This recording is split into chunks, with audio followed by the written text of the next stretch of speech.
السلام علیکم۔ وہ کون سی جگہ ہے جہاں اللہ موجود نہیں؟ کیا آپ جانتے ہیں؟ حضرت علی سے پوچھا گیا اب تک کا سب سے مشکل سوال۔ یہودیوں نے حضرت علی سے پوچھا کہ بتائیں جہاں خدا نہیں ہے۔ بسم اللہ الرحمن الرحیم۔ ناظرین، اللہ تعالیٰ نے حضرت علی کو عقل خرد کی اس قدر رافع و اعلیٰ صلاحیتوں سے نوازا تھا کہ جو مسائل دوسرے حضرات کے نزدیک پیچیدہ اور غیر حل شدہ سمجھے جاتے تھے، انہی مسائل کو وہ آسانی سے حل کر لیا کرتے تھے۔ اکابر صحابہ کرام ایسے اوقات سے پناہ مانگتے تھے کہ جب کوئی مشکل مسئلہ پیش آ جائے اور اس کے حل کے لیے حضرت علی موجود نہ ہوں۔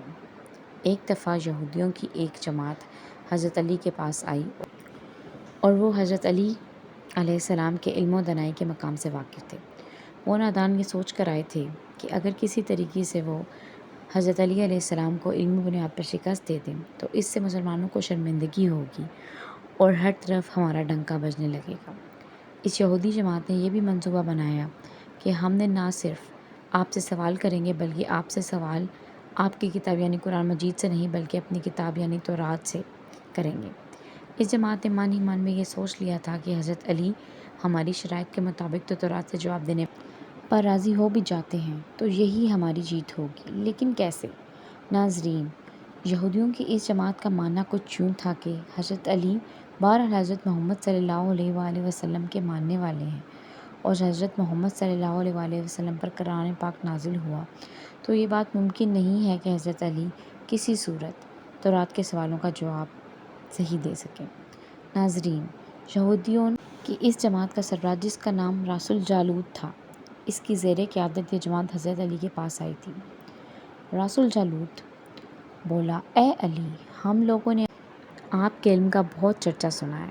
حضرت علی مسکرا کر بولے، تو کیا اس بات کی تصدیق کرنے آئے ہو؟ راس الجالوت بولا، ہم آپ سے چند سوالات کریں گے۔ آپ کو ان سوالوں کا جواب ہماری کتاب تورات سے دینا ہوگا، اور اگر آپ نے سب کے سامنے ہمارے سوالوں کے جواب دے دیے تو ہم آپ کو باب العلم مان لیں گے۔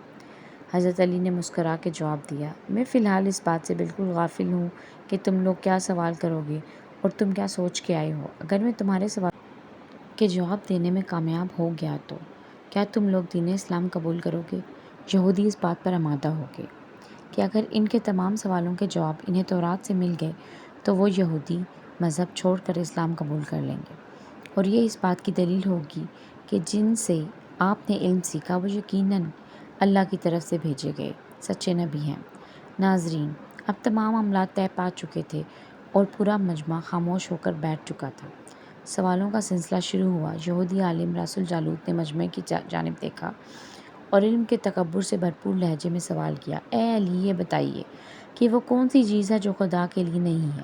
یہودی یہ جانتے کہ مسلمانوں کی کتاب میں درج ہے کہ ہر چیز اللہ کے لیے ہے اور اس کا جواب دینا حضرت علی کے لیے ناممکن ہوگا۔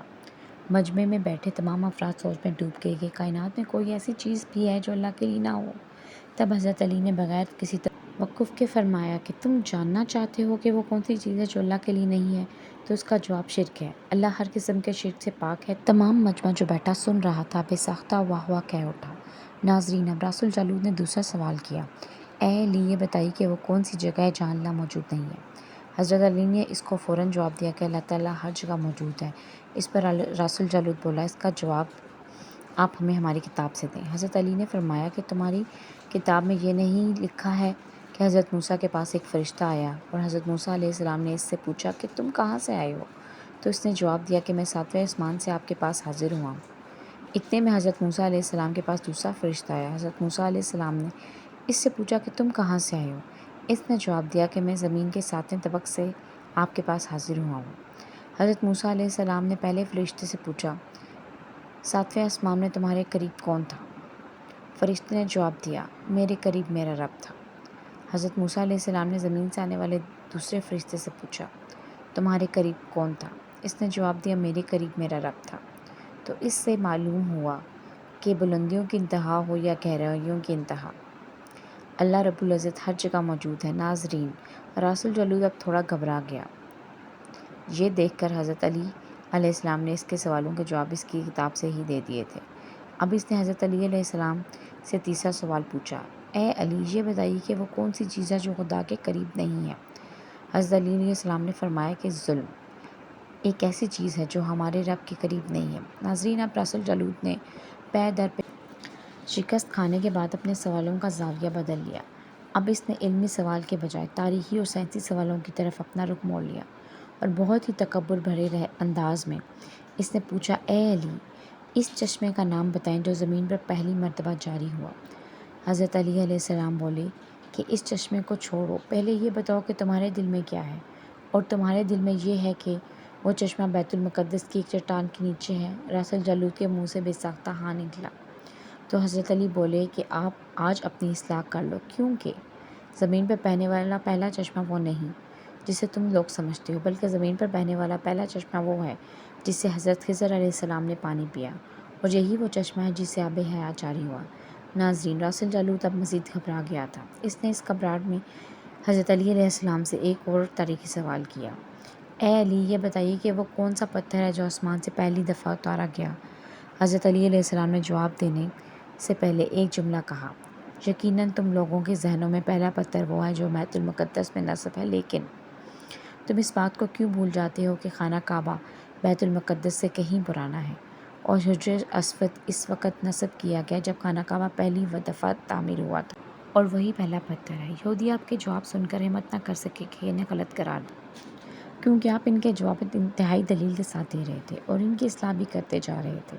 اب کی بار رسول جالوت نے ایک سائنسی سوال پوچھا۔ اس نے پوچھا، یہ بتائیے وہ کون سی چیزیں ہیں جو مسلسل کم اور زیادہ ہوتی رہتی ہیں؟ حضرت علی علیہ السلام توقف کے ساتھ بولے، تم اپنے ماہ و سال پر غور کرو تو تمہیں اس سوال کا جواب مل جائے گا۔ رسول جالوت نے پوچھا، وہ کیسے؟ آپ نے فرمایا، کوئی دن اگلے دن کے برابر نہیں ہوتا، اسی طرح گزشتہ رات اگلی رات کے برابر نہیں ہوتی، یہی وہ دو چیزیں ہیں جو مسلسل کم اور زیادہ ہوتی ہیں۔ رسول جالوت نے جواب سن کر حضرت علی سے ایک اور سوال کیا کہ زندہ رہنے کی پہچان سانس لینا ہے، کیا کائنات میں کوئی ایسی چیز بھی ہے جو سانس لیتی ہے مگر زندہ نہیں؟ حضرت علی نے فرمایا، صبح جب نکلتی ہے تو سانس لیتی ہے، حالانکہ صبح کے پاس نہ روح ہے نہ جان۔ یہ سن کر وہ جلدی جلدی بولا، اچھا یہ بتائیے کہ دنیا میں کون سی چیز ہے جہاں سورج کی کرنیں ایک دفعہ تو پڑتی ہیں لیکن دوبارہ اس جگہ کبھی سورج کی کرنیں نہیں پہنچ سکیں؟ حضرت علی نے فرمایا، ہاں، یہ سمندر کی وہ جگہ ہے جہاں سے حضرت موسیٰ علیہ السلام اور ان کی قوم گزری تھی، اور سمندر اللہ تعالیٰ کے حکم سے دو حصوں میں تقسیم ہو گیا تھا۔ بس اس قافلے کے گزرتے ہوئے سورج کی کرنیں اس جگہ پر ضرور پڑی تھیں، لیکن اس کے بعد سورج کی کرنیں کبھی بھی وہاں نہیں پہنچ سکیں۔ ناظرین، جواب پاتے ہی اس نے حضرت علی سے پھر سوال کیا کہ بتائیے کہ وہ کون سی دو چیزیں ہیں جو ہمیشہ غائب رہتی ہیں، اور وہ کون سی دو چیزیں ہیں جو ہمیشہ حاضر رہتی ہیں؟ حضرت علی علیہ السلام نے فرمایا کہ آسمان اور زمین کی طرف دیکھو، یہ دونوں چیزیں تمہیں کبھی بھی غائب نظر نہیں آئیں گی، یہ دونوں ہمیشہ حاضر رہتے ہیں۔ موت اور زندگی کو ڈھونڈو تو تمہیں ان کے بارے میں کچھ کبھی پتہ نہیں لگے گا کہ وہ کہاں ہیں اور کب آ جاتی ہیں۔ اگلا سوال رسول جالوت نے یہ کیا کہ اے علی، یہ بتائیے وہ کون سی چیز ہے جس کا خالق خود اللہ ہے مگر اس کے بارے میں خود سوال بھی کرتا ہے؟ حضرت علی بولے، حضرت موسیٰ کے عصا کا خالق خود اللہ ہے، اور اس عصا کے بارے میں اس نے حضرت موسیٰ علیہ السلام سے سوال بھی کیا اور پوچھا کہ موسیٰ، یہ آپ کے ہاتھ میں کیا ہے؟ پھر اس نے اگلا سوال کیا کہ بیت اللہ کا طواف تو ذی حیات کرتے ہیں، لیکن اس بے جان چیز کے بارے میں بتائیں جس نے بیت اللہ کا طواف کیا۔ حضرت علی علیہ السلام بلا توقف بولے کہ کشتی نوح ایک ایسی بے جان چیز ہے جو طوفان کے دوران اس مقام پر پہنچی جہاں بیت اللہ ہے، اور اس نے اس کے گرد 7 چکر لگائے۔ رسول جالوت نے باب العلم حضرت علی علیہ السلام سے کئی سوال کیے اور تمام کے جوابات آپ نے بالکل ٹھیک بلا توقف دیے، اور مجمع میں بیٹھے ہوئے ایک یہودی بولا کہ حضرت، دنیا میں ہر شخص سوچ کے جواب دیتا ہے، لیکن آپ تو ہر سوال کا جواب بلا توقف دے رہے ہیں۔ حضرت علی علیہ السلام نے اس سوال کے بدلے میں اس یہودی سے ایک سوال کیا، بتاؤ تمہارے ہاتھ میں کتنی انگلیاں ہیں؟ اس نے فوراً جواب دیا، 5۔ حضرت علی علیہ السلام نے فرمایا، تو نے بھی تو فوراً میرے سوال کا جواب دے دیا۔ اس یہودی نے کہا، یا علی، یہ کیسی بات ہوئی؟ مجھے معلوم ہے کہ میرے ہاتھ میں 5 انگلیاں ہیں۔ یہ سن کر حضرت علی علیہ السلام نے مسکراتے ہوئے کہا، مجھے بھی یہ سارے ایسے ہی معلوم ہے جیسے تجھے یہ معلوم ہے کہ تیرے ہاتھ میں 5 انگلیاں ہیں۔